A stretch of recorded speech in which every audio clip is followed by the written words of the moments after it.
Tuan Sri Yang Ketua, pada Khamis yang lepas saya telah diundang untuk menghadiri satu forum di Astro Awani, iaitu sudut pandang bersama-sama dengan bekas orang kuat orang daripada UMNO, Datuk Rohani Ahmad. Dalam forum tersebut, Datuk Rohani Ahmad telah mencadangkan supaya kerajaan untuk menghadapi krisis ekonomi ini menubuhkan Majlis Perundingan Ekonomi Negara yang ketiga, ataupun MAPEN 3, untuk mendapatkan pandangan nasihat dan sebagainya idea daripada semua pihak, termasuk daripada pembangkang. Dan saya menyokong cadangan tersebut kerana bagi saya, dalam kita menghadapi krisis ini, kita perlu meletakkan kepentingan politik di tepi dahulu. Kita perlu fokuskan kepada apa yang berlaku kepada negara kita sekarang ini. Apakah krisis yang di depan kita, dan kita perlu bekerjasama di kalangan semua pihak, dan kita perlu meletakkan kepentingan politik di tepi. Dan saya bersetuju bahawa kita perlukan ada satu forum. Apa nama pun tak penting, tetapi yang pentingnya bipartisanship itu penting.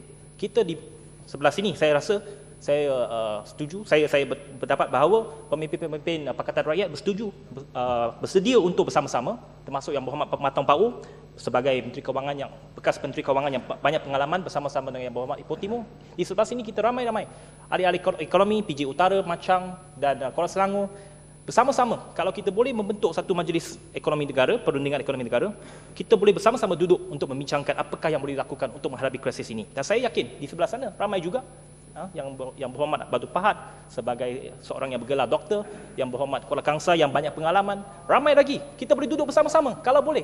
Tetapi yang masalahnya sekarang Barisan Nasional tidak ada masalah kedengaran. Dia tak mahu mendengar pendapat kita. Dan kita ada ramai intellectuals, towering intellectuals di Malaysia ini yang mendapat pengiktirafan dunia. Profesor Jomo KS, Profesor Terence Gomez yang mendapat pengiktirafan dunia. Tetapi kerajaan Malaysia tidak mengiktiraf mereka, tidak mahu mendengar pendapat mereka. Dan saya berharaplah kerajaan supaya dalam menghadapi krisis yang kita sedang melanda negara kita ini, kita perlulah meletakkan kepentingan politik di tepi dahulu dan kita bersama-sama menghadapi krisis ini. Yang keduanya, saya rasa cabaran yang paling penting dalam krisis ini ialah kita bagaimana kita menghadapi inflasi. Masalah inflasi memang telah begitu serius sekarang ini. Apabila kerajaan menaikkan harga minyak sehingga RM2.70, harga pasaran dunia ialah $130. Dan pada masa itu kerajaan mengatakan bahawa harga pasaran di Malaysia ialah RM3 seliter. Harga RM3 Malaysia seliter. Dan kerajaan masih memberikan subsidi 3%. Dan kerajaan berjanji bahawa harga itu akan diturunkan mengikut harga pasaran. Dan harga pasaran sekarang sudah turun sehingga USD 65. Penurunan 50%. Tetapi kita lihat harga pam di pasaran tidak turun 50%. Kita masih membayar RM2.30 satu liter. Kalau mengikut kiraan kasar, sepatutnya kalau USD 65, harga pasaran seliter sepatutnya RM1.50. Kalau 130, $3.65, sepatutnya RM1.50. Kalau kita lah bagikan sedikit margin of error, RM2 katakan. Kalau ditambah dengan subsidi 3%, harga pam sepatutnya RM1.70. Tetapi harga yang kita bayar sekarang ini masih RM2.30. Dan saya tidak faham mengapa kerajaan enggan menurunkan harga. Timbalan Perdana Menteri mengatakan bahawa harga akan diturunkan mengikut harga pasaran, tetapi saya tengok kenyataan yang diberikan oleh Yang Berhormat Menteri Perdagangan Dalam Negeri pada hari ini mengatakan bahawa beliau tidak mahu harga itu diturunkan kurang daripada RM1.92. Dan penurunan hanya 15 sen sekali. Dan saya tidak faham mengapa. Beliau mengatakan bahawa untuk menjaga kepentingan stesen-stesen minyak, kerana mereka akan hilang kerugian besar sekiranya turun dengan banyak. Tetapi apabila harga dinaikkan 78 sen, mereka mendapat turunan untung, tidak komplain pun.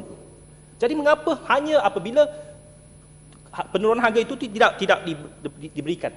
Dan kerajaan sering menyalahkan peniaga-peniaga, pengusaha-pengusaha bahawa apabila harga minyak diturunkan, mereka tidak turunkan harga. Tetapi kerajaan sendiri tidak menunjukkan contoh yang baik. TNB apabila harga minyak naik, mereka mengatakan kos itu naik dan perlu dinaikkan tarif 12%. Telah naik. Tetapi sekarang harga minyak turun. TNB kata tidak ada kena-mengena dengan harga minyak. Tarif tidak boleh turunkan kerana 60% itu pakai gas, 30% pakai arang batu. Tidak ada kena-mengena dengan harga minyak.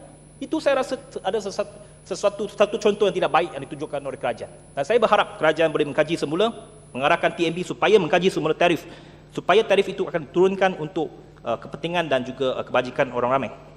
Dan yang keduanya, berkenaan tentang PAMBAS. Apabila harga minyak naik, Kementerian Usahawan telah memberikan kelonggaran kepada syarikat-syarikat perusahaan bas, memberikan surcharge 30% semasa hari perayaan, semasa bulan puasa dan hari raya. Tetapi selepas bulan puasa telah lalu, hari raya telah lalu, surcharge itu dikekalkan, tidak dibatalkan. Saya nak tanya mengapa kementerian membenarkan syarikat-syarikat tersebut membiarkan surcharge itu diteruskan. Kerana bagi saya, ramai yang menggunakan bas itu, menggunakan pengangkutan awam itu ialah golongan rendah.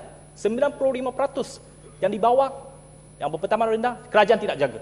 Kerajaan boleh memberikan 5 bilion untuk menyelamatkan syarikat-syarikat rangkaian UMNO. Yang hanya 5% teratas. Kalau inilah dasar kerajaan, Barisan Nasional, menjaga 5% di atas dan mengabaikan 95% di bawah, apa bezanya dasar kerajaan Barisan Nasional dengan dasar John McCain? Dan saya harap ini boleh dikaji semula. Dan saya berharap surcharge ini patut dibatalkan dengan secepat mungkin.